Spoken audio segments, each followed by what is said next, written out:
I recently picked up Scared Stiff in a sale. It's a recent Arrow release. It's a horror movie from the 80s. That was enough for me to go, I'm giving it a shot. And I knew nothing about it. It's one of my favourite ways to go into a movie. And the movie starts with a really cool sequence of this slave era where this slave master has been ritualistically just beating, destroying people, selling them off, just treating them as commodities, and the slaves have kind of banded together and decided that they've had enough and they're going to put a curse on this man and particularly this house. And it's a great sequence. I really enjoyed the start of it and I thought this could be interesting. I've seen it done before in a lot of other kind of movies, but I like the take on it here. And then we jump forward so much time in the future. We've got the setup. We know the house is kind of, screwed. There's kind of going to be some kind of element in there. And we have somebody who's just bought it, Kate, who's moving there with her young son and her psychologist boyfriend. Now, this leads me into one of the best aspects of this movie. You get Kate, and this character is a deeply flawed character. You get it through kind of backstory that she is a singer. She is popular and was doing well.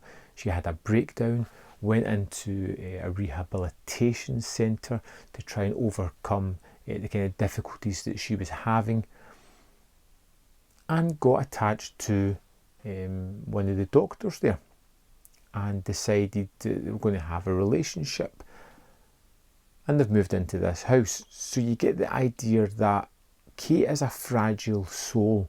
She's not entirely kind of back to her old ways, and she's still feeling as if everything's just a bit hazy, a bit wavy. And as things start to go a little bit bump in the night, a little bit spooky and about the household, she starts to doubt her own sanity.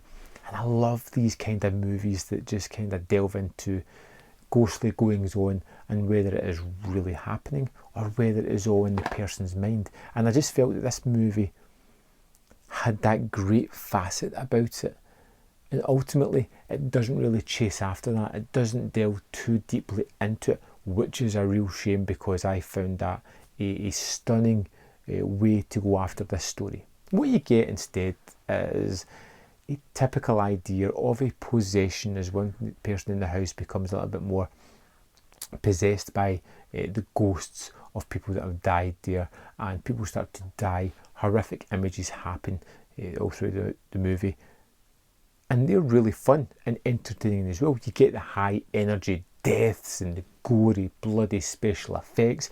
They're all fun, they're all excellent, but I was just a little bit dismayed that I wasn't getting what I really kind of wanted, that story that was alluded to at the start. But the movie itself is still fun. It's definitely 80s centric. You get some really laugh out loud music video recording sessions that just look cheesy, the type of thing that you would get from that. I liked most of the special effects. The rubberized monster at the end was give or take. I liked the kid, I liked the psychologist boyfriend, who, let's face it, somebody's went into his care to be looked after, and he's kind of taken advantage of his situation. So I never really liked this guy at the start, because I felt as if he'd taken advantage of Kate right from the off. Got some early computer work in there as well. This whole thing with a tablet. But of course, if you love your special effects, the final third of this movie really goes for it, giving you practical effects and not really hiding them, really showing you how fantastic they can be right in your face, plenty of time on screen. They're ghoulish, they're gory, they're tangible, they're there, and they're icky.